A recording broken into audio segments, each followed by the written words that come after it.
हाँ जी, नमस्कार, सुस्वागतम, वेलकम, अभिनंदन। मैं हूं डॉक्टर वायराकी। कैसे हैं आप लोग? आप लोगों का स्वागत, अभिनंदन करती हूँ। जो कहीं नहीं सुना वो यही मिलेगा आपको। मैं हूं आपकी अपनी होस्ट एंड दोस्त। कैसा है मेरा परिवार? कैसी चल रही है दिवाली की तैयारी? घर कैसा सजा है आपका? आप क्या नया कर रहे हैं इस बार दिवाली पर? कमेंट्स में जाकर जरूर लिखिए। जय माता दी जरूर लिखिए। किस तरह से आपने दिवाली की तैयारियां करी? क्या क्या एक्साइटमेंट आपके मन में है? अगर मन उदास है या परेशान है तो किस बात को लेकर मन उदास या परेशान है? क्या मैं आपकी परेशानी किसी तरह से दूर कर सकती हूँ? क्या आप किसी तरह से पॉजिटिव सोच सकते हैं? तो सोच को पॉजिटिव जरूर रखें। जो कहीं नहीं सुना वो यहां मिला। जी हाँ, ये जो उपाय मैं आपको बताने जा रही हूं ये आपको अपनी दिवाली से यानी कि 14 नवंबर से 30 नवंबर के बीच में कभी भी करने हैं। आप ये सारे उपाय 14 नवंबर को भी कर सकते हैं और ये सारे उपाय आप 30 नवंबर को भी कर सकते हैं।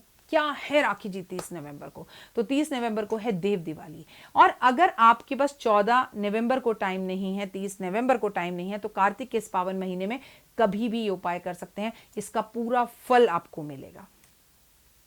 आप कभी भी इस कार्तिक मास में 14 नवंबर से और 30 नवंबर के बीच में ये उपायों को करें। आप गुड़ की खीर बनाएं और हरि विष्णु को भोग लगाएं और केले के पेड़ पर एक पत्तल के अंदर केसर डालकर ये खीर भगवान को भोग लगा कर आएं और उनसे कहें कि लक्ष्मी आए हमारे घर, धन बरसाए हमारे घर। ये उपाय आप धनतेरस वाले दिन भी कर सकते हैं, यानी कि 12 नवंबर, 13 नवंबर, 14 नवंबर, 16, 18, 28, 29, 30 नवंबर तक आप इन उपायों को कभी भी कर सकते हैं। जब भी आपकी आर्थिक स्थिति सही हो, जब भी आपके पास समय हो, जब भी आपका मन खुश हो, इन उपायों को करें। आपको कभी भी इस कार्तिक मास के पावन महीने में 1 किलो चावल लेकर उसके अंदर 11 रुपए रखकर शिवलिंग पर रखकर आना चाहिए। वैसे बहुत अच्छा हो कि ये सारे उपाय आप सुबह ब्रह्म मुहूर्त में करें या फिर सूर्यास्त होने के बाद शाम को करें, क्योंकि कार्तिक मास का समय है या तो सुबह सुबह अंधेरे में हो या फिर शाम को अंधेरा होने के बाद। जब भी आपके पास समय हो तब आप इन उपायों को जरूर करें।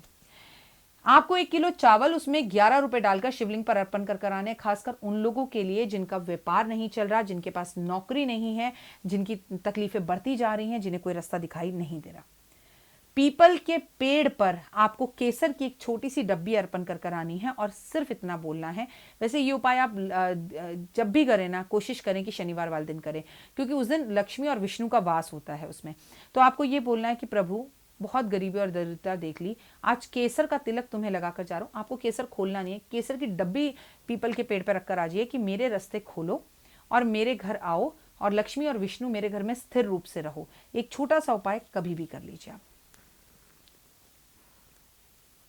आपको कभी भी इस कार्तिक के पावन महीने में 2 रोटी लेनी है। 2 रोटी को लेकर उसके ऊपर घी लगाना है। उन रोटियों को अपने सर पर से 7 बार घुमाना है। 7 बार घुमाने के बाद इसे किसी भी चौराहे पर रखकर आना है। ये भी उपाय आप सुबह 4 बजे से 8 बजे तक या फिर शाम को 5 बजे से लेकर रात 12 बजे तक कभी भी कर सकते हैं। ऐसा करने से आपके ऊपर कोई जादू टोना, तंत्र विद्याएं, बंधन या किसी तरह का कर्जा या बीमारी या हारी या किसी तरह की कोई भी परेशानी है उसे छू कर देंगे और उससे आप बच जाएंगे। और हाँ, कार्तिक के इस पावन महीने में आपको पीपल के पेड़ की पूजा, शम्मी के पेड़ की पूजा, बरगद की पूजा, आंवला की पूजा, तुलसी की पूजा और छुई मुई के पौधे की पूजा जरूर करनी चाहिए। नारंगी का पौधा आपको अपने घर में लगाना चाहिए। नींबू का पौधा आपको कार्तिक के इस पावन महीने में अपने घर में लगाना चाहिए। और आपको भगवान को पेठे का भोग जरूर लगाना चाहिए कार्तिक के इस पावन महीने में। आप में से बहुत सारी महिलाएं शुक्रवार के व्रत रख रही हैं, तो शुक्रवार के व्रत में अगर आप पेठे का भोग भगवान को लगाते हैं, माँ लक्ष्मी को लगाते हैं, तो माँ लक्ष्मी को पेठा बेहद ज़्यादा पसंद है और वो जल्दी प्रसन्न होती हैं।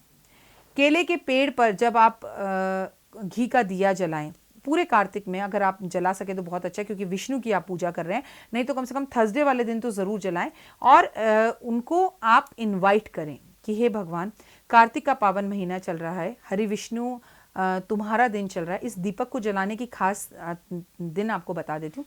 कभी भी जला सकते हैं वैसे तो, लेकिन थर्सडे हो, देव दिवाली हो और दिवाली हो, धनतेरस हो, या मैं आपसे कहूँ कि बहुत ही खासम खास दिन हो, एकादशी हो, तो आपको केले के पेड़ के ऊपर दिया जलाकर घी का, उसमें इत्र डालकर और हरि विष्णु को इनवाइट करना चाहिए कि देखो विष्णु भगवान, मैं लक्ष्मी जी को हर तरह से मनाकर थक गया, मैंने हर तरह की पूजा कर ली, हे नारायण तुम तो कहते हो कि तुम अपने भक्तों के अधीन हो, तो मेरे घर में आकर लक्ष्मी के साथ बैठो, विराजमान हो और मुझे इन कष्टों और तकलीफों से निकालो। तो ऐसी कामना आप ज़रूर करें, इससे आपका भला होगा और भगवान आपके ऊपर कृपा करेंगे। मैं आपको कई बार कई वीडियोस में बता चुकी हूँ कि कार्तिक के इस पावन महीने से आपको एक ऐसी स्प्रे की बोतल बनानी है जिसमें गंगा जल, जिसके अंदर गुलाब जल, जिसमें थोड़ा सा कपूर, थोड़ी सी फिटकरी मिक्स कर कर आपको अपने पूरे घर में, व्यापार में, ऑफिस में, फैक्ट्री में, कहीं पर भी अपने चारों तरफ, अपने बच्चों के ऊपर, अपनी छत पर, अपनी बालकनी में, अपने मेन डोर पर आपको छिड़कना चाहिए।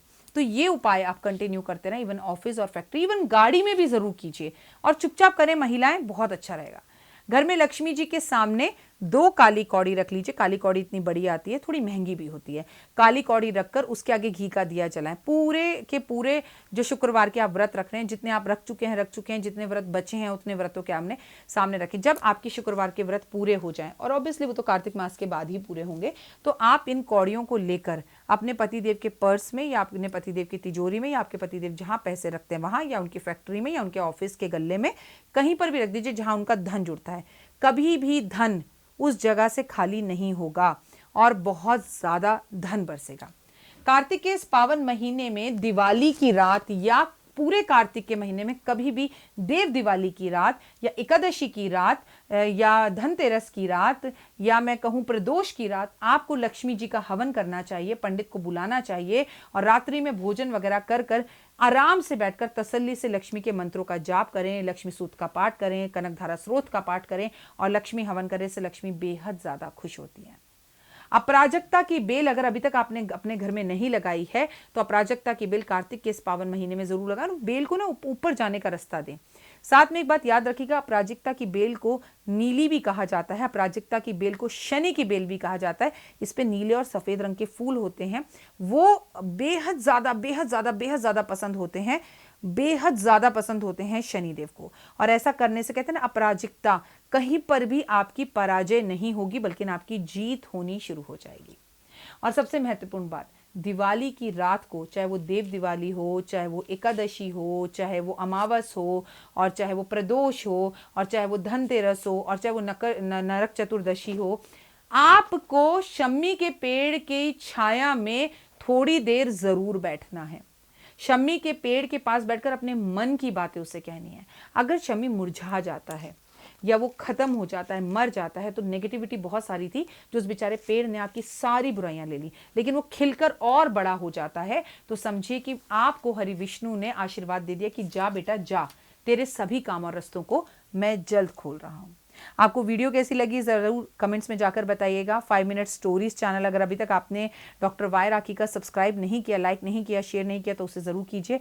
प्लस आपसे एक बात कहूंगी, इंस्टाग्राम पर मैं सुबह जाती हूं और उसमें मैं बहुत खास वीडियो डालती हूं, उस वीडियो को फॉलो कीजिए और वो मैं सुबह 7 बजे से पहले डालती हूं। और मैंने अपने फेसबुक पेज पर भी वीडियोस डालनी शुरू कर दी हैं। आप मेरे फेसबुक पेज की भी वीडियोस को जरूर देखें, बेहद उत्तम और बढ़िया रहेगा। फिलहाल आपसे लेनी होगी इजाजत। दिवाली दिल और जज्बे से मनाएं। बस अमावस की रात है, दिवाली का टाइम है, किसी और के घर का बाहर ज़्यादा ना खाएं, कपड़े बाहर ना सुखाएं, चौराहे पर ना जाएं, बालों को खुला कम रखें, घर में रोशनी और प्रकाश पूरा रखें, कोशिश करें घर में आए हुए मेहमान का मान सम्मान ज़रूर करें, ना जाने किस रूप में हरि चले आए। फिलहाल दीजिए इजाज़त, नमस्कार। जीवन में है समस्या, नहीं मिल रहा तकलीफों से छुटकारा, नहीं मिल रही मनचाही नौकरी, टूट गया है विश्वास, सांस से आपकी बिल्कुल नहीं बनती और खत्म हो गई है आस, भगवान से आपका विश्वास उठ चुका है। टैरो के 78 कार्ड खोलेंगे भविष्य का राज। सरकारी नौकरी से हैं आप कोसों दूर, कुंडली जगाएगी कुंडली जागरण, कुंडली बताएगी आपका भविष्य। ऊपर से ये जादुई हवाएं, ऊपरी हवाएं, जादू टोना तंत्र विद्याएं, पति पत्नी और वो, करना होगा खुद पर विश्वास। दीजिए मुझे भी एक मौका, अपनी कुंडली दिखाइए, टैरो कराइए, लेकिन अपनी जिंदगी को जल्द बदलवाइए। मैं हूं डॉक्टर वाई राखी। आप मुझसे बात कीजिए, फ़ोन कीजिए, अपॉइंटमेंट लीजिए, आपकी ज़िंदगी के अंदर आएगा ज़बरदस्त बदलाव।